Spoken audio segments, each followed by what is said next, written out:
The doctor's hand trembled as he held the ultrasound wand, his face draining of color like he'd seen a ghost in the grainy black and white screen. "Sir," he stammered, his voice barely above a whisper, "you need to leave now. Please." My wife, Emily, lay there on the exam table, her eyes wide with something that looked like terror.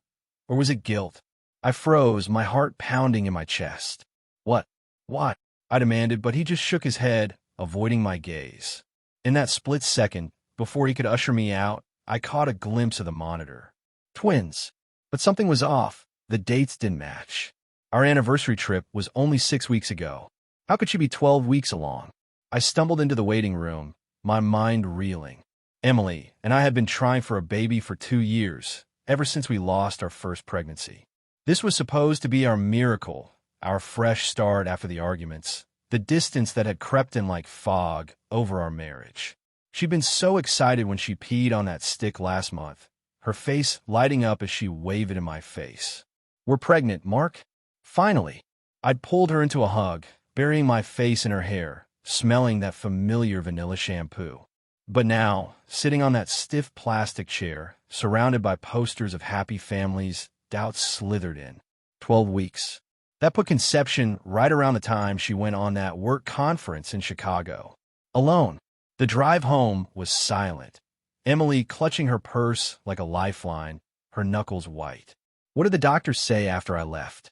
I asked, keeping my eyes on the road. She hesitated, just a beat too long. "Nothing much. Just routine stuff. The babies are healthy." Babies. Plural.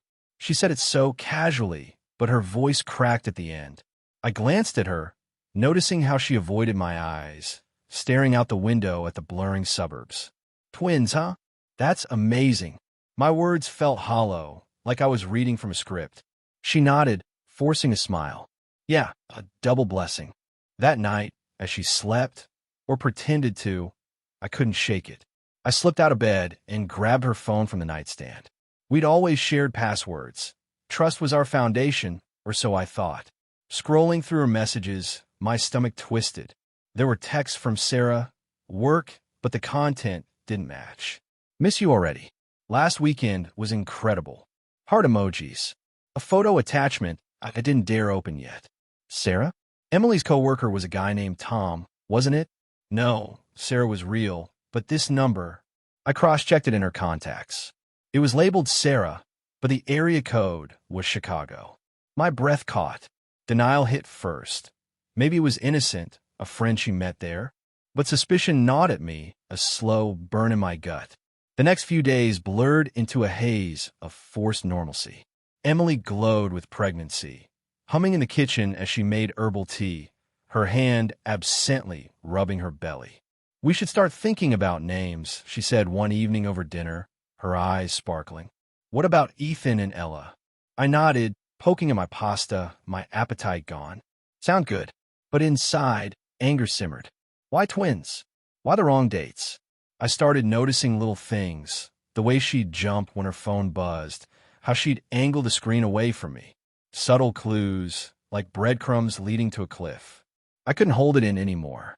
That Friday, after she came home late from errands, I confronted her in the living room. "Who's in Chicago, Em?" I held up her phone, the incriminating texts glowing like accusations. She paled, sinking onto the couch. "Mark, it's not what you think." Her voice was small, pleading. "Then what is it?" I shouted, my denial cracking into fury. "The ultrasound says 12 weeks. We hadn't. Not since before your trip." Tears welled in her eyes, and she buried her face in her hands. I was scared. Things were so bad between us after the miscarriage. You were distant, working all the time. I went to the conference, and there was this guy, Alex. It was a mistake one night. But then I found out I was pregnant, and I thought, maybe it could be ours. The room spun. Heartbreak crashed over me like a wave, pulling me under. "Ours? It's his, isn't it? The twins." She nodded, sobbing. I didn't know until the ultrasound. The doctor saw the dates, realized. He wanted to tell me privately. Anger boiled up hot and blinding. "You let me think." All this time, I paced, fists clenched, trust shattering like glass under my feet. But beneath the rage, pain bloomed. Memories of our wedding, her laugh on lazy Sundays, the way she'd held me after the loss. How could she? Yet, part of me understood. I'd been absent, buried in grief and work, leaving her alone in her sorrow. We talked, or screamed, through the night. She confessed everything. The loneliness, the flirtation that turned into betrayal, the panic when she realized the timeline. Alex was a colleague, married too, a fleeting escape from our crumbling reality. I love you, Mark. I want to fix this. Her words hung in the air, but they felt like echoes in an empty room. I wanted to believe her, to cling to denial, but the collapse was total. Trust, once broken, doesn't mend easily. In the end, I left, packed a bag while she begged me to stay, her hands on her belly, as if protecting the innocent lives caught in our mess. "What about the babies?" she whispered. I paused at the door, heartbreak twisting my insides. "They're not mine, Em, and neither are you anymore." Driving away, tears blurred the streetlights, anger fading into a hollow ache. I'd uncover the full truth later, paternity tests, divorce papers, but in that moment, I was broken, piecing together a life without her. Months passed, and reflection came slow. I heard through friends she had the twins, 2 boys, and Alex left his wife for her. Me? I rebuilt, therapy helping me unpack the denial, the suspicion I'd ignored for too long. Betrayal cuts deep, but it teaches you to see the clues, to value trust like the fragile thing it is. Sometimes, love isn't enough when lies poison the roots. And as I sit alone now, staring at old photos, I wonder if forgiveness is possible, or if some breaks are meant to stay shattered.